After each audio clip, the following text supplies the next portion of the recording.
Mould చేస్తారు, ఎలాగ పబ్లిక్కి రాంగ్ మెసేజ్ పంపిస్తున్నారని చెప్పడానికి మీకు ఇక్కడ ఒక విషయం కూడా చూపించాలి. ఇప్పుడు ఒక చిన్న వీడియో ఒకసారి మాట్లాడిన తర్వాత దాని గురించి మాట్లాడుకుందాం. ఒక్కసారి వీడియో ప్లే చేయండి ఒకసారి. భారతి గారు జస్ట్ కొంచెం వినాలి. Credibility displayed in the accuracy of the information that we present. So మనం ఇచ్చే ఇన్ఫర్మేషన్ యాక్యురేట్ గా ఉండాలా, ఫేర్ గా ఉండాలా. అంటే we are giving voice to the people about whom you are writing. So you ask the person about whom you are writing for their version, for their side of the story as well. ఒకప్పుడు మనం ఏదైతే other side of the coin ఇవ్వడానికి వచ్చినామో మనం మర్చిపోకూడదు other side of the coin ఇవ్వడానికి. So whatever story we write, we should take their version as well. And all the facts that we know, we should present them. The story that whatever we present, we should not hide any fact. We should not overlook any fact. చూశారు కదా, సాక్షాత్తు భారతీ రెడ్డి గారు సాక్షి టీవీకి సంబంధించి ఒక press మీట్లోనో లేకపోతే ఒక స్పీచ్లోనో ఆవిడ మాట్లాడిన మాటలు. అంటే నేను ఒకటే భారతిరెడ్డి గారికి ఒకటే అడుగుతున్నా, అమ్మ భారతిరెడ్డి గారు, మీరు చెప్పిన దానికి చేసేదానికి ఏమైనా పొంతనుందా?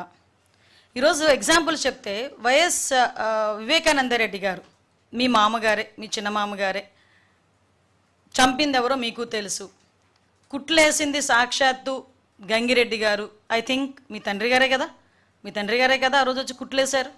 ఆ తర్వాత ఫస్ట్ గుండెపోటు అని చెప్పింది అదే సాక్షి టీవీ.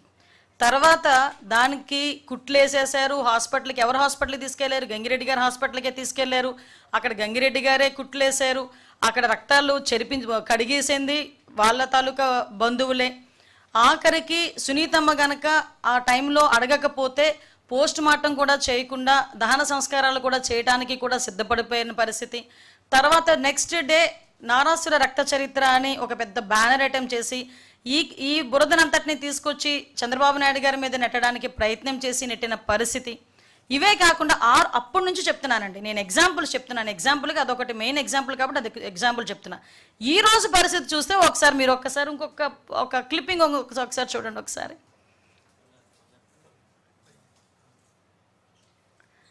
ఒకసారి అది చూడండి. ఒకసారి అది live YSRCP chief YS Jaganmohan Reddy Nellore tour. Just ఒక్కసారి అది ఎలా చూడండి.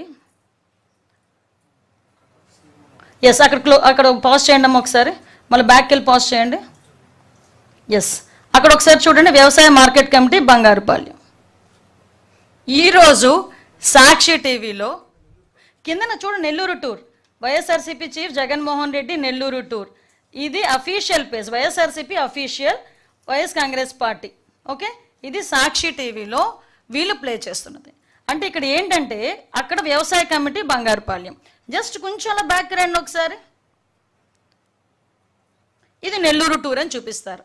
అంటే జనాలు లేక జనాలను చూపించుకోవటానికి, ఒక మభ్య పెట్టడానికి, అవాస్తవాలను వాస్తవంగా చిత్రీకరించడానికి, లేనిది ఉన్నట్లు చిత్రీకరించడానికి సాక్షి టీవీ ఇంత దిగజారుడుతనానికి దిగజారుతుందా?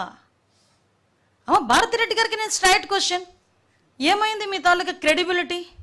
మీ టీవీనే, మీ టీవీలో వేసుకున్నదే. ఈరోజు నేను ఎప్పుడు గురించో మాట్లాడట్లా, ఈరోజు మీ క్రెడిబిలిటీ ఏమైంది? ఎట్టి పరిస్థితుల్లోనే వాస్తవాలను హైడ్ చేయకూడదని చెప్పున్నారు ఇందాక. మరి ఎందుకు ఇలాగా చేయాల్సిన అవసరం వచ్చింది? పక్కకు పెట్టండి మా బంగారుపాలెంది ఒకసారి, అదే మనకి మెయిన్. కొంచెం బ్యాక్ రండి, అది జస్ట్ పాజ్ చేయండి. నెక్స్ట్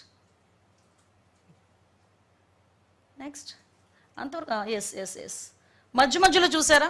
అంటే ఒక 50 సెకండ్ల వీడియోలోనే మధ్యలోని పాతవి టూర్లు కూడా యాడ్ చేసేసి దాన్ని మిక్సప్ చేసేసి జనాలకి ఎటువంటి మెసేజ్ ఇద్దాం అనుకుంటున్నారు? ఇదేనా మీ క్రెడిబిలిటీ? ఇదేనా ఒక కాయిన్ అదర్ సైడ్ నుంచి చూపిస్తామని చెప్పారు? దీనికి ఏం సమాధానం చెప్తారు? దీనికి ప్రజలకి ఏం సమాధానం చెప్దాం అనుకుంటున్నారు?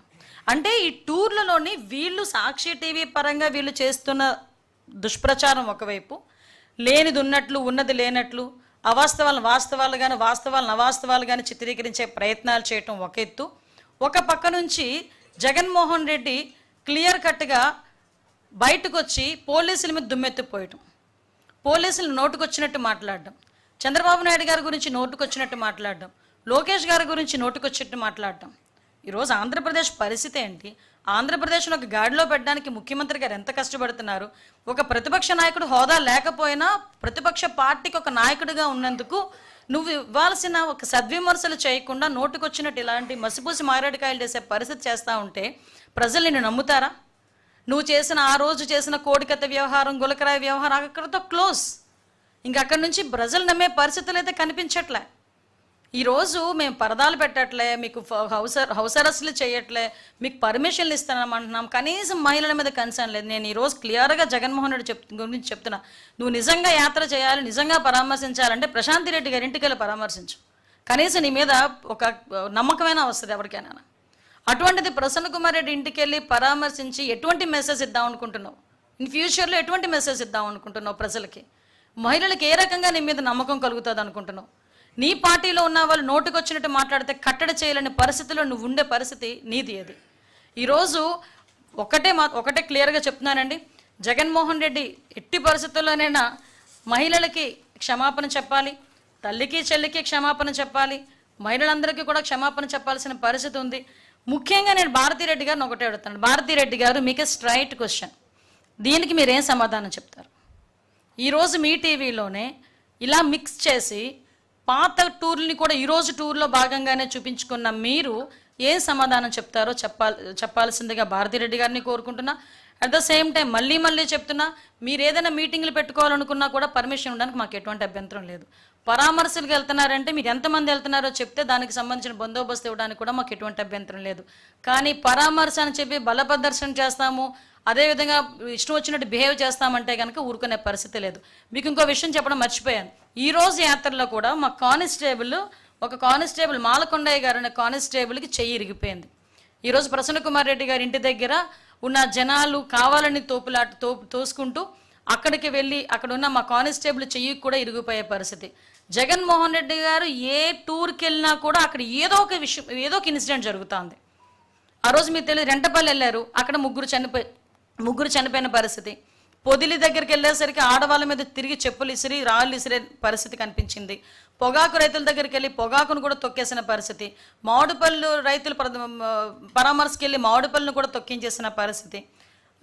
పరిస్థితులు ఎలా ఉన్నాయో ఒక్కసారి మనం కూడా ఆలోచన చేసుకోవాల్సిందిగా కోరుకుంటూ మళ్ళీ చెప్తున్నామండి. మళ్ళీ వేరే మాట్లాడితే కేసులు పెట్టేస్తున్నారు అంటారు. చెయ్యిలు కొట్టేస్తే చంపేస్తే కేసులు పెట్టరా అండి? కేసులు పెట్టరా?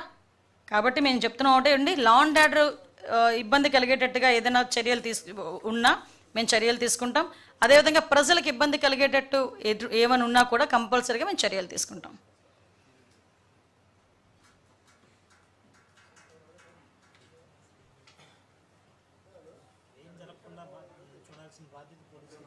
ఏంటండి? ఎస్, నిజంగా ఏమి జరగకుండా చూడాల్సిన బాధ్యత పోలీసులదని ఆయన మాట్లాడినప్పుడు ఆయన దేనికి కమిట్ అయ్యాడో దానికి కమిట్ అవ్వమనండి.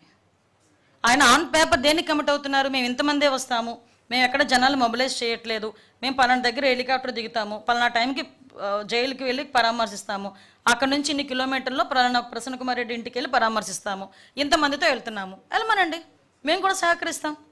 మేమేమి ఇంట్లో కూర్చోండి నోటీసులు ఇవ్వట్లేదు కదా వాళ్ళకి. మీరు రండి, మీరు ఎంతమంది చెప్తారో దానికి స్టాండ్ బై అవ్వండి, మేము కూడా అలాగే మీకు పర్మిషన్స్ ఇస్తాము, ఏమీ జరగకుండా బాధ్యత తీసుకుంటాము. మీరేమో పరామర్శని పేరు పెట్టి బల ప్రదర్శన చేస్తూ ఉంటే ఎలా అవుతుంది? ఒకసారి అతను కూడా ఆలోచన చేసుకోవాలి కదా.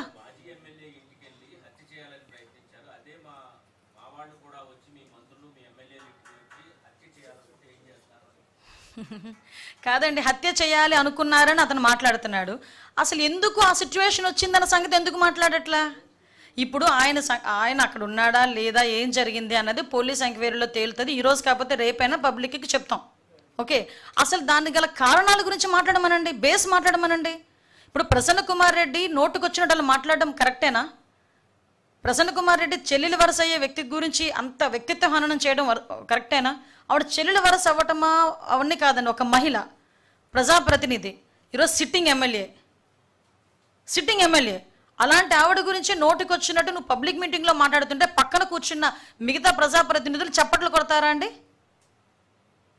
దాని గురించి మాట్లాడేందుకు జగన్మోహన్ రెడ్డి? దాని గురించి మాట్లాడేమనంటే దమ్ముంటే